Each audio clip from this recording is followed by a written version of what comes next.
એ જવાવાળા તો હવે જતા રહે, એ તો આવવાના નથી પાછળ, પણ અમે પાછળ રહ્યા છે એમની અમારે સેફટી જોઈએ, એમનું અમારે કંઈ નિવારણ જોઈએ કે એ છૂટવા જ ના જોઈએ અને આવું કાંડ બીજી વખત થવું જ ના જોઈએ. મારા છોકરાને માર્યો, લઈ ગયા, ગાડી ઉપર બેસાડ્યો સાહેબ.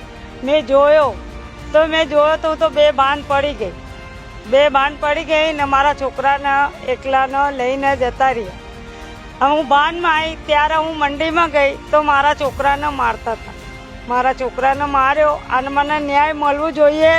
મારા છોકરા ઉપર તો થઈ ગયો, હવે બીજા છોકરા ઉપર ના થવું જોઈએ અને મને ન્યાય મળે અને એને કડીથી કડી સજા મળે જોઈએ. મારો ઈ છે, ઈ તો જેલમાં મળી લેશે અને જામીન બી નહીં થવું જોઈએ. તેના છોકરાને મળી લેશે, વારણ કરી દેશે, બધું કરી દેશે. હું મારા છોકરાને ક્યાં મળવા જાઉં? મારો પેટનો અંડો જતો રહ્યો, આકડી લાકડીનો મારો જીવન સાથી વાળો જતો રહ્યો, તો મારો સારો કરવા વાળો તો જતો રહ્યો. મારે કેના જોડે જવાનું છે સાહેબ? મને કહો, મને ન્યાય અપાવો અને ના તો મારો છોકરો પાછો અપાઈ દો. જેવો હતો 17 તારીખ બેલો હતો કે બેઠેલો હતો ગમે ત્યાં પર મારા છોકરાને અહીં બેહાડી જાઓ અને મારો છોકરો મને લઈ આપો. મને બીજું કઈ નહીં જોતું. મારો ઘર તો બાજુમાં છે. અહીંયા તમે આરોપી મગનપુરા રહેશે. દારૂ અમલ પીને મારા છોકરાને બહુ માર્યો. હા, નશો હતો દારૂનો, ગાંજો ભંગ સબ પેલાના પલાન બનીને આવ્યા હતા. એ બધા છે ને નામચીન માણસ છે સાહેબ. એ બધા મર્ડર કે ચોરી, ગુંડાગર્દી, બધી વાતે ઓલરાઉન્ડર છે. એ લોકો કંઈ કહેવા જેવું છે જ નથી. અમારા ઘરે એને લઈ ગયા અને હજી તેની ઉંમર 17 વર્ષની છે. પ્રેમનો સંબંધ ક્યાંય નથી હોતો, દુનિયા કરે છે. એના માટે એને મૃત્યુ ના મળવી જોઈએ. આજે એ છે, કાલે બધા પ્રેમ તો બધા જ કરે છે. તો શું પ્રેમ કરવાનું તમે આવી સજા આપવાના છો? મારું તો એ જ કહેવું છે. અને એટલું જણાવું છું ખાલી તમને બધાથી વિનંતી કરીને કે એને ન્યાય અપાવો. અમારે બીજું કશું જોતું નથી. એનો વરઘોડો કાઢો, દુનિયા જોવે કે આ મૃત્યુ કરવાવાળાઓને આવું સજા થવી જોઈએ, તો કોઈ બીજી ફરી વખતે થાય નહીં. અને એમને કડીથી કડી સજા અપાવો, એને ઉંમરકેદની સજા અપાવો. એને કોઈ જામીન બામીન કશું ના મળવું જોઈએ. એ લોકો મર્ડર કેસમાં છે, ગાંજાનો ધંધો, બીએ રાત, એ કહું છું ને બધા વ્યસનમાં એ કોઈ બાકી નથી. એમ કોઈ વ્યસન બાકી નથી એમ. હા, એ તો છે જ ને, અહીંના પોલીસવાળા બધા જાણે જ છે. નિધિ વિષ્ણુભાઈ સાલવી. રાતે 11, સાડા 11ની વચ્ચે મારા દેવર અહીંયા બેઠા હતા.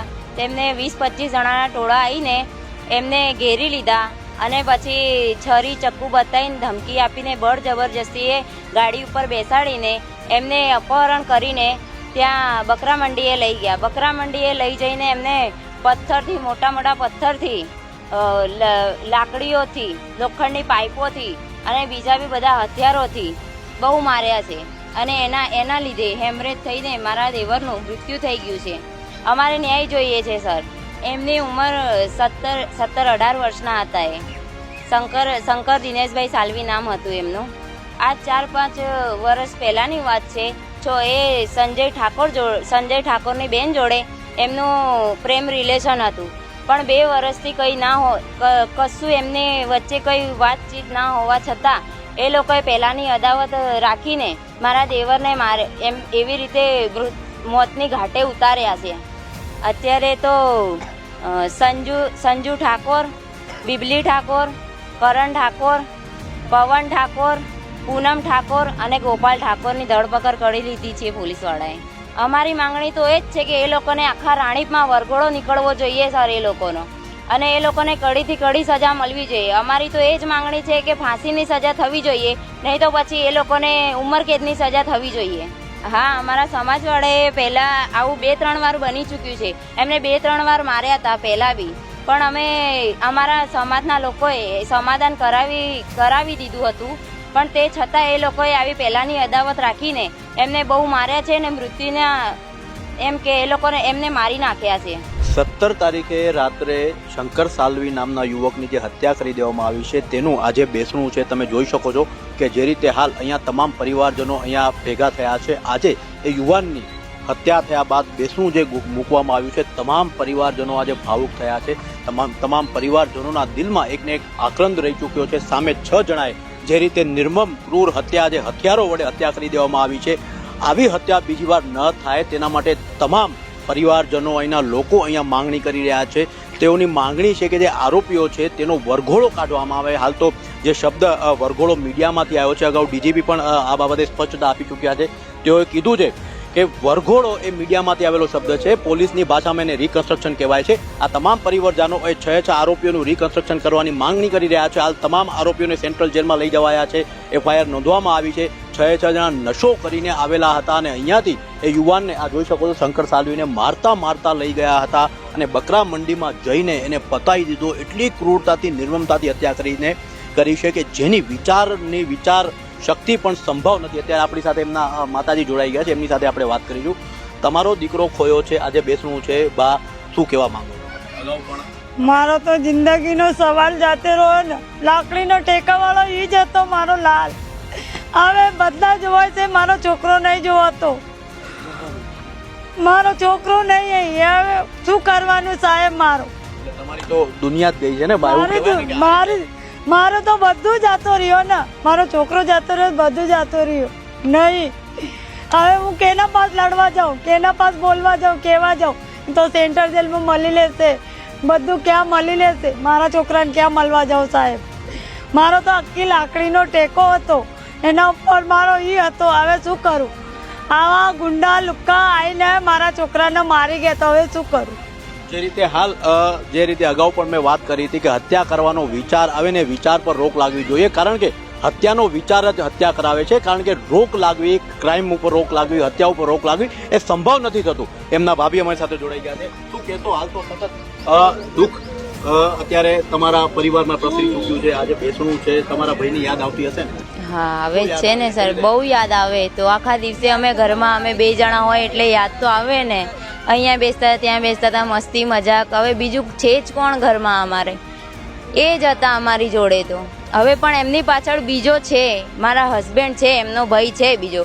બસ અમે તો એ જ ચાહીએ છીએ કે બસ એમની ઉપર કોઈ ખતરો ના આવવો જોઈએ. હવે અમારી પરિવાર ઉપર કોઈ ખતરો ના આવવો જોઈએ. તમને એવું લાગી રહ્યું છે કે તમારા પરિવારજનો ઉપર પણ હુમલો થઈ શકે છે? હા થઈ શકે છે ને અમને ધમકી પણ મળે છે સર, ધમકી પણ મળે છે અમને. આમ ન્યૂઝ મળે છે બહારથી કે હજુ તમારા ઉપર ખતરો છે ને, એવી ખબર મળે છે કે અમે હજુ બી છૂટીને આવીશું અને તમારા ઉપર હુમલો કરીશું. એટલે અમારા બીજા બી પરિવારવાળા છે એ જવાવાળા તો હવે જતા રહે, એ તો આવવાના નથી પાછળ. પણ અમે પાછળ રહ્યા છે, એમની અમારે સેફટી જોઈએ, એમનું અમારે કંઈ નિવારણ જોઈએ કે એ છૂટવા જ ના જોઈએ અને આવું કાંડ બીજી વખત થવું જ ના જોઈએ. એટલે કાં તો એમને ફાંસીની માંગ થવી જોઈએ, ના તો ઉંમરકેદ કે સજા આપો. ઉંમરકેદ. કેમ કે છૂટે નહીં તો અમને ખોપરે નહીં, જામીન બી ના થવી, જામીન બી ના. અને અમને પણ કોઈ દુનિયાને ના થવું જોઈએ. અચ્છા, અને 6 આરોપીઓનું નામ એકવાર બોલી દો.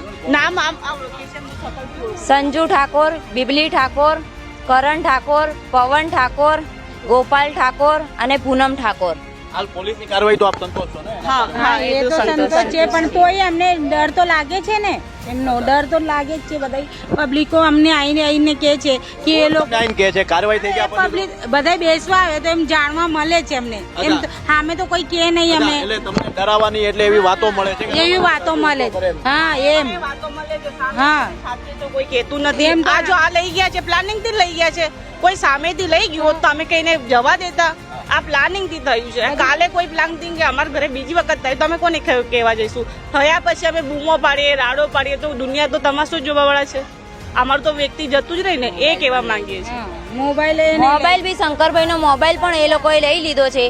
મેં ત્યાં જ બેઠા જ્યાં શંકરભાઈને માર્યા છે ત્યાં જ બેઠા મેં એમને ફોન લગાવ્યો હતો, પણ એમના કોઈ રિલેટિવે જે મારવા આવ્યા હતા એમના રિલેટિવે કોઈએ ફોન ઉપાડ્યો હતો અને વાત ના કરી, ફોન કાપી દીધો. મેં બીજી વાર લગાવ્યો છતાં પણ એ લોકોએ સ્વિચ ઓફ કરી દીધો ફોન. એટલે ફોન તો એ લોકોની જોડે જ છે, એ તો પાક્કું જ છે. તો જે રીતે હાલ તમામ મામલો સામે આવી રહ્યો છે, તમામ પરિવારજનોની એક જ માંગણી છે કે આરોપીઓ ના અવારનવાર સગા સંબંધીઓથી અથવા દૂરના લોકોથી અહીંયા ધમકીઓ મળી રહી છે. અવારનવાર અમને ધમકીઓ આપી રહ્યા છે કે તમને પણ જોઈ લઈશું. ત્યારે આ લોકોની એવી માંગણી છે આરોપીઓને કાં તો ફાંસીની સજા આપી દેવામાં આવે, કાં તો તમામ આરોપીઓને ઉમ્રકેદ કરી દેવામાં આવે. અન્યથા પાછા એ જેલમાંથી છૂટીને આવશે તો ફરીથી આવો બીજો મોતકાંડ સર્જાશે અથવા બીજા કોઈ વ્યક્તિની હત્યા થઈ શકે એમ છે. તો આ બાબતે ખાસ કરીને પોલીસ અને સરકારે પણ ધ્યાન આપવાની જરૂર છે. અહીંયા આ એક માએ પોતાનો દીકરો ખોયો છે, એક બેને પોતાનો ભાઈ ખોયો છે. તો આવી ઘટનાઓ રોકવા માટે ક્યાંક ને ક્યાંક સરકારે હવે કડક પગલાં લેવા પડશે. એ વિચાર ઉપર વિચાર કરવો પડશે જેને વિચાર આવે છે હત્યા કરવાનો. કમલેશ સોયડા, હમદેખે ન્યૂઝ, અમદાવાદ.